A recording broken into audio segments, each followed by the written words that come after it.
Vaccination کی تلاش میں تھے. وہ ایک ایسے ریسرچ پہ کام کر رہے تھے جس میں وہ یہ چاہتے تھے کہ کوئی ایسی ویکسین یا کوئی ایسا انجیکشن ہو جو کہ کسی بھی بچے کے جسم میں جو لگایا جائے اور اس کے بعد جو ہے وہ اس کے اوپر کام کرے. لیکن ڈاکٹر ایلبرٹ جو تھے وہ ایک ایسے انجیکشن پہ کام کر رہے تھے کہ وہ یہ چاہتے تھے کہ کوئی ایسی ویکسین ہونی چاہیے کہ اگر منہ کے ذریعے کوئی ڈراپ جو ہے وہ بچے کے منہ میں ڈالا جائے تو اس کے بعد جو ہے وہ اس کا آگے. ڈاکٹر جونس سالک تھے، ان کی اپروچ یہ تھی کہ وہ ٹیکے کے ذریعے وائرس کو بچے کے جسم میں ڈالتے تھے اور اس وائرس کو، جو پولیو کا وائرس ہوتا تھا، اس کو وہ ڈیڈ کر دیتے تھے، مار دیتے تھے، اور پھر اسی وائرس کو نکال کے دوبارہ وہ اس وائرس کو بچے کے جسم میں ڈالتے، کیونکہ اب وہ وائرس ڈیڈ ہے. اور ایک دھوکہ دیا جاتا تھا باڈی کو تاکہ جب وہ وائرس اس کے جسم میں دوبارہ ڈالا جائے تو باڈی کے اندر جو ہے وہ اینٹی باڈی بیکٹیریا جو ہیں وہ بنے، اینٹی باڈی بیکٹیریا جو ہیں وہ بنے اور وہ خود لڑیں اس کے خلاف، اور اس طرح سے جو ہے وہ وائرس کو مارا جاتا تھا. اور اس کے بعد جو اینٹی باڈیز بنتی تھیں، بعد میں انہی اینٹی باڈیز کو نکال کے استعمال کیا جاتا تھا پولیو کے وائرس. اس کے بعد جو ڈاکٹر ایلبرٹ تھے، ان کی فلسفی، ان کی اپروچ تھوڑی سی مختلف تھی، اور وہ یہ تھی منہ کے ذریعے ڈالتے تھے اور پھر وہ دوبارہ سے ہوتا وہی تھا کہ اینٹی باڈیز بنتی تھی اس کے نتیجے میں، اور جو جسم ہے، جو اندر سیلز ہوتے ہیں، وہ لڑتے تھے اس وائرس کے خلاف. تو دونوں کا یہ طریقہ تھوڑا مختلف تھا لیکن کام وہ ایک ہی. پولیو کا وائرس بہت تیزی سے بڑھ رہا تھا. اس ٹائم امریکہ کے جو پریزیڈنٹ تھے فرینکلن، ان کو بھی پولیو ہوا تھا اور اسی لیے وہ ویل چیئر پہ تھے. انہوں نے ایک این جی او بنائی اس کے نام سے، اور اس این جی او کا کام یہ تھا کہ وہ جو ریسرچ ہو رہی تھی پولیو کے وائرس کے خلاف، وہ اس کو این جی او جو تھی وہ فنڈنگ کیا. اول میں ڈاکٹر سال کو یہ لگا کہ ان کی ویکسین جو ہے وہ مکمل طور پہ تیار ہو گئی ہے، اور اس کے بعد انہوں نے پھر وہ ٹیسٹ کرنا شروع کیا. اور سب سے پہلے جو انہوں نے ٹیسٹ کیا وہ جانوروں کے اوپر کیا، اور جانوروں کے اوپر ٹیسٹ کرنے کے بعد پھر ضروری تھا کہ وہ ٹیسٹ ایک سال کے ٹیسٹ میں 18 لاکھ بچوں کے اوپر یہ ٹیسٹ کیے گئے، اور وہ 18 لاکھ جو بچے تھے ان کو پولیو پائنیئر کے نام سے بھی ان کو جو ہے وہ نامینیٹ کیا گیا، جنہوں نے پہلا پولیو کا جو ٹیسٹ تھا اور جو ویکسینیشن جن کے اوپر استعمال کی گئی. جب یہ ویکسین جو ہے وہ لوگوں کے اوپر ٹیسٹ کی گئی تو پھر اپریل میں جا کے 1955 میں جب یہ اناؤنسمنٹ کی گئی اور ہیڈ لائنز جو ہے وہ نیوز پیپرز میں آئی کہ سالک ویکسین ورکس، یعنی سالک کی جو ویکسین ہے وہ کام کر گئی ہے، تو پورے امریکہ میں ایک خوشی کی لہر جو ہے وہ ہوئی، اور لوگوں نے تقریباً آپ یہ سمجھیے کہ نیشنل ہالیڈے اناؤنسمنٹ انہوں نے کر دیا اس موقع پہ، جس میں لوگوں نے ساری اپنی دکانوں کے شٹر ڈاؤن کیے اور گھروں سے وہ باہر نکلے، آتش بازی لوگوں نے کی، خوشیاں منائی گئیں. اس میں ہر طرح کی ایج جو ہے وہ شامل تھا، ہر طرح کی ایج کا بندہ. اور اس کے بعد لوگوں نے اپنے دکانوں کے باہر جو ہے وہ تھینک یو ڈاکٹر سالک کے نام سے چاک کے ساتھ انہوں نے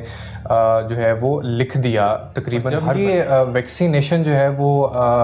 ڈسکور کی گئی، اس کے بعد ڈاکٹر سالک جو تھے وہ ایک نیشنل ہیرو کی صورت میں باہر آئے. وہ ریسرچر سے بہت اوپر چلے گئے، اور ایک انٹرویو میں جب ان سے یہ پوچھا گیا کہ اب یہ جو ویکسینیشن ہے، یہ جو آپ نے بنائی ہے، اس کا پیٹنٹ جو ہے وہ کس کے پاس ہے، تو ڈاکٹر سالک نے اس پہ جواب دیا کہ اس کا پیٹنٹ جو ہے وہ کسی کے پاس بھی نہیں ہے. اور بلکہ اوپر سے انہوں نے سوال کیا، انٹرویور سے پوچھا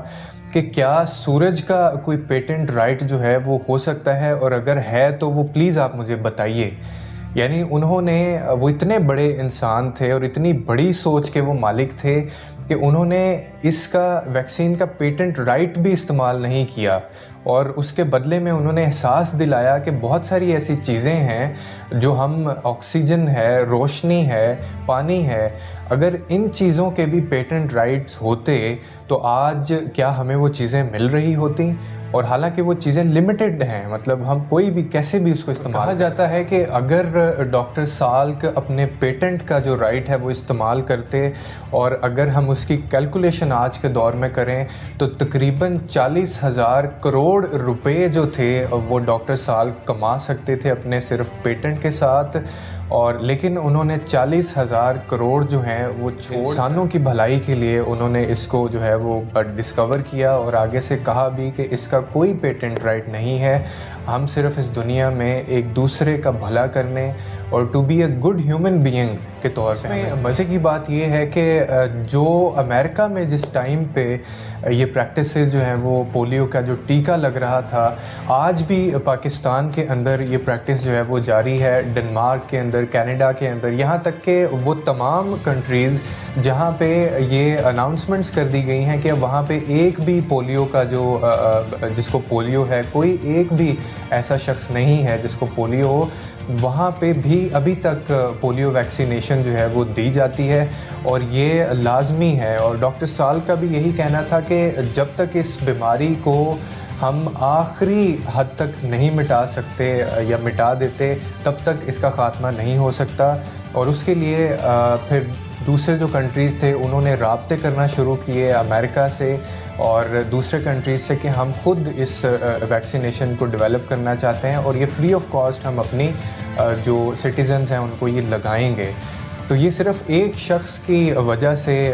خواتین و حضرات یہ پاسبل ہوا، یہ ممکن ہوا، اور یہ اس کا بڑا پن تھا، اور ساری زندگی جو ہے وہ شاید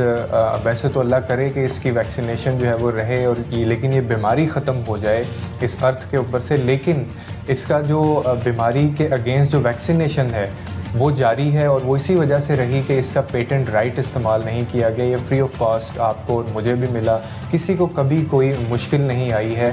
تو اس کہانی کا مقصد سنانے کا صرف یہی تھا کہ خدا کی نظر میں ہمیشہ وہی بڑا شخص ہوتا ہے اور کامیاب ہوتا ہے جو بنا کسی غرض سے اور بنا کسی مطلب سے انسانوں کی جو ہے وہ انسانوں کی مدد کرتا ہے، اور پھر نیشنل لیول پہ اور بچوں نے جو ہے وہ ایوارڈز دیے، ان کو بہت سراہا گیا، ٹیلی فونز ان کو آئے، لاکھوں خط ان کو ملے، اور بند ہو گیا تھا تقریباً امریکہ ایک قسم کا، اتنی خوشی لوگوں میں جو ہے وہ پائی گئی تھی۔ تو ڈاکٹر سال جو ہے انہوں نے اتنا بڑا کام کیا تھا،